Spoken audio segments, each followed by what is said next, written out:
It is Sunday, March 23rd, 2025, and I am Frank Vaughn. And we are getting the election that I feared we would not get. And the reason we are getting that election is the confidence of the Liberal Party that they can win it. And the reason that they are confident is there is a constellation, an alliance of forces coming together to help them do it. They are the most corrupt government we have ever had. Mark Carney is one of the most unqualified leaders of a nation that we could ever possibly have. And why do I say that? Because he is the quintessential globalist. He is the man who takes apart nations, not the man who puts them back together. And he was very honest on the campaign trail that that was his intention. The first thing we need to look at today is the fact that Chandra Arya, a man that was fine to be part of the Liberal Party for years, fine enough to sit in the back bench where they put him, has been disqualified and removed. The Liberals revoke Arya's nomination after removing him from leadership race. His crime? He actually expressed a difference of opinion and brought probably 200,000 people to the Liberal Party who were subsequently disenfranchised by the Liberal Party. Only 150,000 voted, but 400,000 registered. Thousands of reports that people couldn't do the ID verification, that they couldn't actually prove who they were. Their right to vote was taken away in one of the most fraudulent elections that's ever taken place in Canadian history. They removed him. Now they've said, you can't run. And to add insult to injury, Mark Carney is going to run in his riding. They're telling you what they are. They're putting it out there right in front of your face. And if you buy it, you are the architect of Canada's demise in the worst way imaginable. I highlighted in yesterday's video this constellation that I'm talking about, these forces that are allying themselves against the CPC.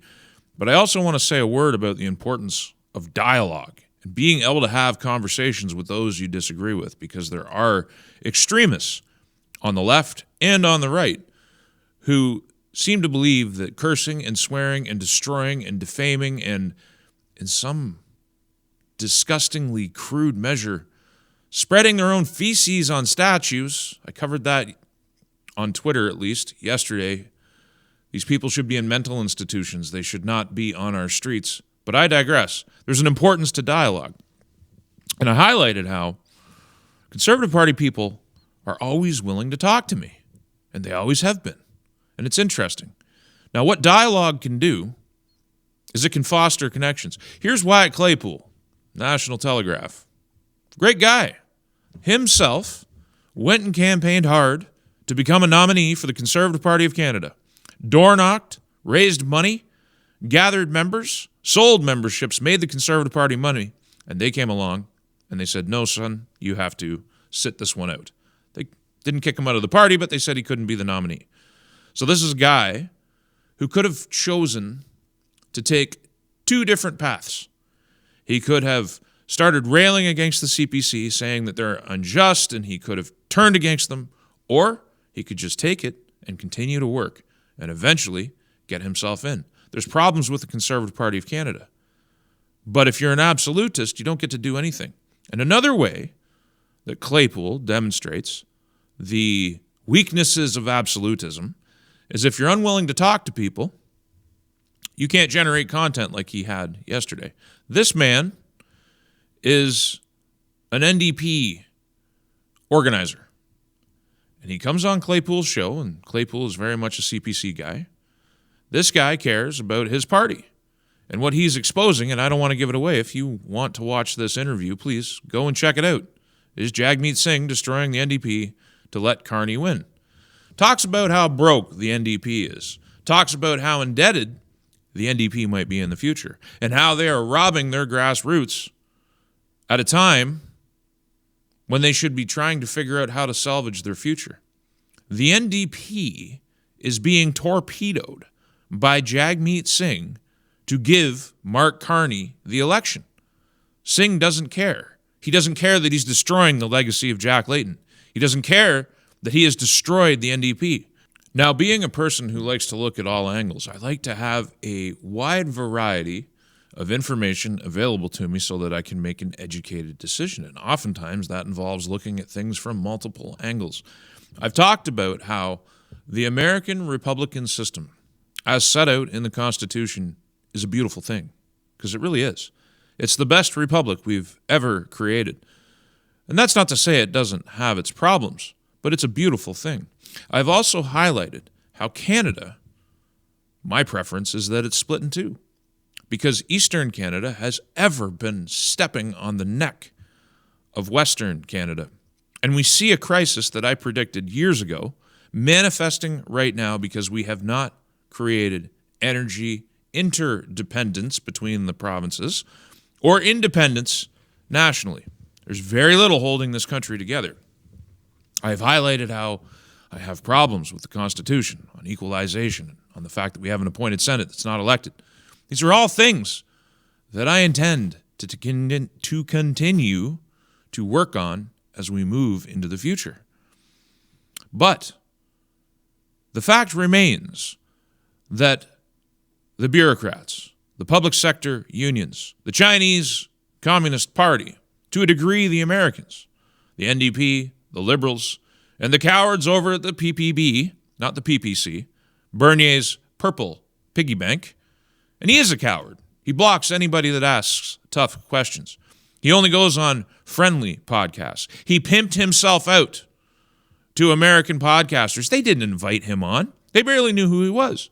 He sought them out and asked to go on so that he could undercut the CPC, which is what his mission actually is. I don't know if he's been controlled opposition this entire time. But whether he's controlled opposition or he's just a petty little man, either way, he is willing to sell the nation out just to score cheap political points against the Conservative Party. Maxime sits atop a corporate dictatorship. There are no members in the PPC that have any constitutional rights as set out. It's never had a founding convention, and the man has no opponents, no opposition. It's a four-man board of directors.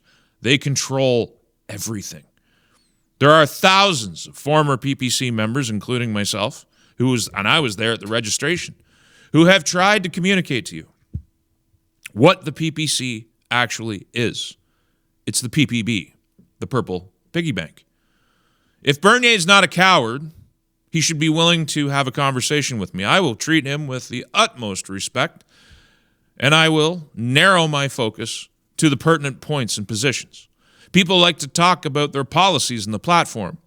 They're just words published on the internet. It doesn't matter how many paper candidates they prop up across this country.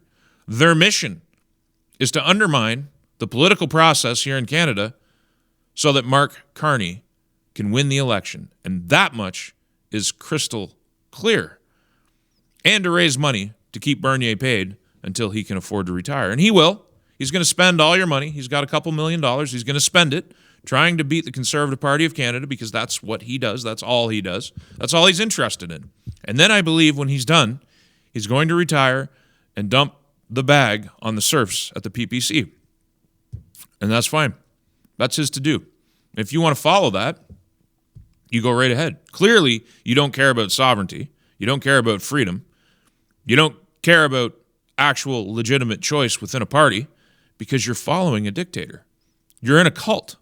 You're a bunch of cultists. You don't have anything except words on the internet. Ideas are not owned by anybody, my friend.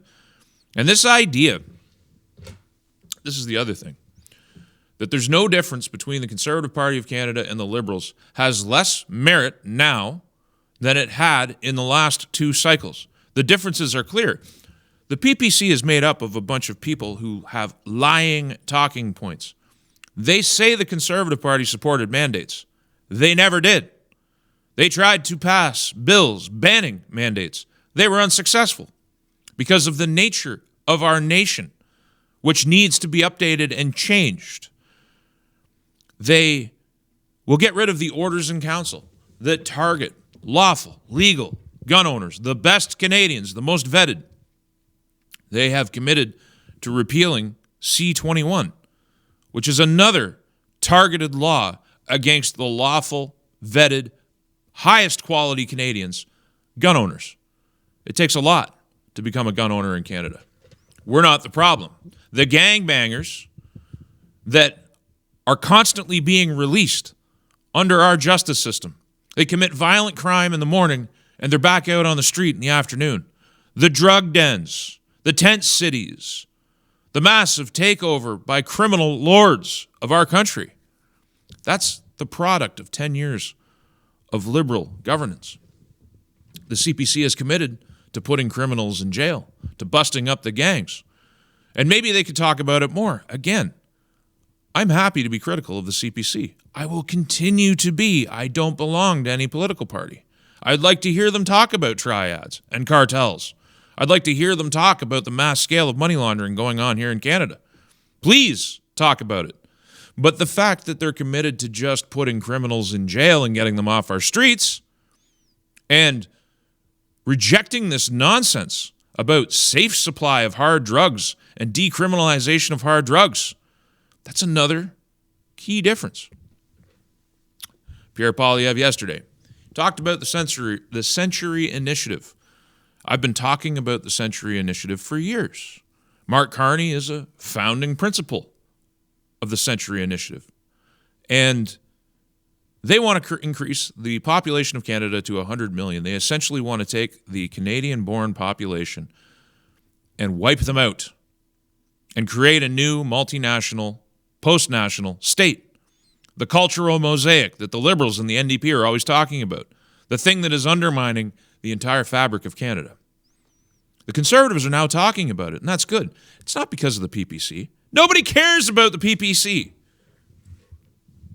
They're irrelevant. Bernier is irrelevant. What they care about is their own people who write them emails and make phone calls and give them advice. Because the Conservatives communicate. The PPC just blocks everybody. Big difference. The CPC has talked about lowering immigration to 250,000. That was the number that we had under Stephen Harper. And immigration at the time wasn't an open door policy where we bring in a bunch of people who've never paid any taxes and we hand them a check, $3,000-4,000 a month, and we subsidize their life here in Canada. Millions of them.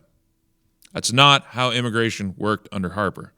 There are people who say that we should set immigration at zero for years. It's not going to work. We've always had immigration in this country. We will always have immigration in the future. We need to cancel several million visas. We need to absolutely reform the temporary foreign worker program. And we have to put Canadians back to work and stop them from being priced out. We have to stop the racism against white Canadians, the discrimination that gives jobs to everybody else based on skin color. That's the real racism. Another key way, and I know I'm getting far away from what's on the screen behind me, and we'll get back to that, but another key way the Conservative Party is different. They're now talking about there being only two genders. The trans activists want them stopped. They want Mark Carney, who has a child who has been corrupted and confused, was sent to Tavistock, an institution that was shut down for the abuse that they were perpetrating. That's another key difference. There are real and legitimate reasons to consider a vote for the Conservative Party. Whether you think federalism is a good idea or not, pursuing independence, pursuing a breakaway, pursuing a renegotiation of the Federation is not mutually exclusive from how you vote in the federal election. You can cast a vote for the CPC and still work on those things. You can cast a vote for the CPC and still pursue other options and work towards those other options with them in office. And if you really want the dissolution of this country, if you want the end, You need to expose to the light of day how corrupt this system actually is. And one way you do that is by giving the CPC a majority government. And then you can watch them fight the Senate, which is appointed and rigged by the liberals. You can watch them fight the judiciary. You can watch all the flaws with this country play out in real time. And that's if the Conservatives are genuine and they actually try to right the ship of Canada. They're going to face massive headwinds trying to do it. If they're fake, like many people allege, if they don't mean anything they say, if they betray you, they keep immigration the same, they do all the things that you fear that they will do, then the right, the opposition in this country will be exposed for the fraud that it is, and we might be able to create a new option. And hopefully in that world, Bernier has finally retired with his gold-plated pension, which is what I think it's all about. It's just a money-making exercise for Bernier. He's going to leave you high and dry. It's just a matter of when. It's a matter of time. 7 years the PPC's been around. They haven't given anybody anything. They haven't done anything for the country. The only thing they've done is enrich themselves at their serfs' expense. On screen, I've highlighted how the Americans have a better system than we do. They do. It's objective reality. But here's one little check on full-throated embracement of the 51st state notion. The 51st state has a lot of problems, for one thing. Canada's too big. Its politics are too divided.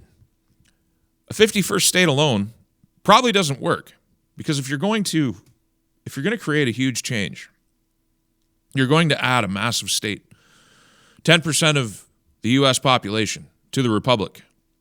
You want to be able to hold it together if it's going to happen at all. One state doesn't do it. Canada needs at least 4, maybe more, states in order for it to be a viable long-term solution. But just when you think the United States has all the answers, Trump suggests the U.S. could join the British Commonwealth if offered by King Charles. Trump also says that King Charles is a great guy, and he thought the Queen was a great girl.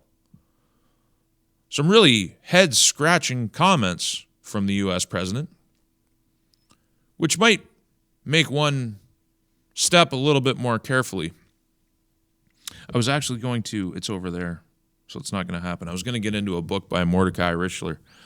I remember reading in 1995 when I was a 15-year-old boy, and it was talking about documents, the CIA and the U.S. government and their opinion of Canada. They see the problem with Canada as well, and they've seen it for a long time, but I digress. We want to make sure that whatever changes we decide to make to our federation are well thought out and vetted. We should be watching what the United States is doing very carefully and questioning whether or not we want to embrace it as it is or we want to actually negotiate something. The one thing we don't want, the one thing that should be obvious to anybody is integration with Europe doesn't work. The United States is our natural geopolitical trading partner. They're our natural geopolitical defense partner. Any talk of moving away from them is self-destructive and stupid. North America is where North America is on this globe. And we need to recognize that geopolitical reality. It's a north-south relationship. One way or another, whether Canada is independent or we're integrated or we break Canada up into multiple countries. Whatever the outcome, North America is where it's at. I will not reward the last 10 years of terrible government in this country with a vote.